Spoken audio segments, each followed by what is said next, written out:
প্রিয় শিক্ষার্থীরা, genius teaching রুমের পক্ষ থেকে তোমাদের স্বাগত জানাই। আমি Mohammad Sikandar. HSC English second পেপারের টপিক কম্পিটিশন টেস্ট পরীক্ষার কোয়েশ্চন নাম্বার হচ্ছে 6। এটা আমাদের সেকেন্ড কন্ডিশনালের ধারাবাহিক আলোচনা।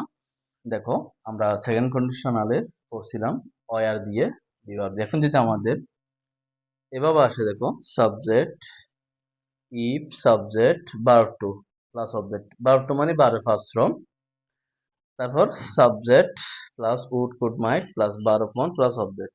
তাহলে এটা হচ্ছে modal auxiliary. Can, could, may, might, shall, should, will, would, এগুলোর পরে মূল ভার্ব বসে আমাদের সাধারণত। ঠিক আছে, এগুলো হচ্ছে আমাদের রাইট ফর্ম ভার্বের জন্য প্রয়োজন হয়। দেখো, পরীক্ষা এইভাবে আছে, if I subject I verb two had, have এর ফার্স্ট ফর্ম হ্যাড, তাহলে এটা ভার্ব টু। ভার্ব ওয়ান হচ্ছে কি have. Object the wings of a bird, আমার যদি ডানা থাকতো, কার মতো? পাখির মতো। তাহলে ঠিক তেমনি আবার এটার মতো সাবজেক্ট, তাহলে কি হবে? আই কুড, আমি পারতাম, বা বলছে না ফ্লাই, উড়তে পারতাম। এতটুকু লিখলে আনসার শেষ। আমি আর একটু বাড়ে লিখি, ফ্লাই ইন দ্য স্কাই, আকাশে উড়তে পারতাম। এটা দেখো যশোর উপর তেইশ আসছে, তাহলে আমরা এখানে উটো দিতে পারি, করে ধরে মাইটে দিতে পারি, এভাবে আছে। তাহলে এখন দেখো, মূল ভাব যখন এখানে যখন অক্সিলারি ভার্ব আসবে না, তখন আমাদের এভাবে লিখতে হবে। আর এখানে অক্সিলারি ভার্ব যখন আসবে, শুধু অয়ার বসাতে হবে। দেখো, if subject be verb were, শুধু অয়ার হবে। এখানে মনে রাখবা, অনেক সময় বলবো যে কি আই এর সাথে অয়ার হয় না, হয় কখন সেকেন্ড কন্ডিশনাল। ঠিক আছে, এটা হচ্ছে আনরিয়াল। আনরিয়াল একটা সেন্টেন্স, মানে আমি যদি ধনী হতে পারতাম। তাহলে এখন দেখো, বা হতাম, তাহলে অয়ার হবে। আই এর সাথে অয়ার কখনো হয় না, কিন্তু সেকেন্ড কন্ডিশনাল হয়।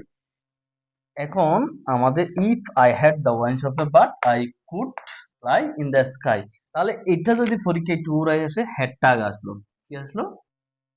হ্যাডটাগ আসছে, I the wings of a bird. পরের অংশ, এটা যদি এভাবে আসে, ইফ যদি না থাকো, তাও সেকেন্ড কন্ডিশনাল। পরের অংশ আমাদের উত্তর আবার ঠিক থাকবে, I could fly in the sky. তাহলে অনেক সময় আমরা বুঝি না, আমরা গঠনটা এভাবে শিখি।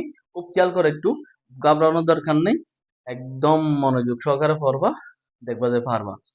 সেকেন্ড কন্ডিশনালের বইয়ে যখন আমাদের এভাবে পড়ি, তখন এখানে এটা না আসে, if I were rich man না আসে, অয়ার আই রিচ ম্যান, এভাবে চলে আসছে। এখন তুমি চিন্তা করো এটা কোথাও সেন্টেন্স কোথা থেকে আসছে? না, এটা হচ্ছে সেকেন্ড কন্ডিশনাল। অয়ারটা আগে আসলে ইফটা উঠে যাবে, হ্যাডটা আগে আসলে ইফটা উঠে যাবে, অত একইভাবে ঠিক থাকবে। তাহলে আশা করি বুঝতে পারছো। এরপরে যদি কোনো সমস্যা হয়, আমাকে কমেন্ট করে জানাবা। তোমাদের সমস্যার সমাধানের জন্য সর্বদা চেষ্টা থাকবো। আরো নতুন নতুন ভিডিও বানানোর জন্য তোমাদের যেন পরীক্ষা পর্যন্ত আমরা সহযোগিতা করব। যারা আমার চ্যানেলটি সাবস্ক্রাইব করেছো তাদেরকে ধন্যবাদ। একদম ফ্রেন্ডলি, সবগুলো জিজ্ঞেস করতে পারবা, কোনো সমস্যা নাই। এই যে বিষয়ে সমস্যা, সেটাকে আমাকে কমেন্ট করে জানাবো, ওই বিষয়ের উপর তোমাদের সাজেশন দেবো ইনশাআল্লাহ। ভালো থাকিও, যারা সাবস্ক্রাইব করো না তারা সাবস্ক্রাইব করে নিবা পরের ভিডিওগুলো পাওয়ার জন্য, এবং পরীক্ষায় যেন হেল্পফুল হয়। ধন্যবাদ, ভালো থাকিও।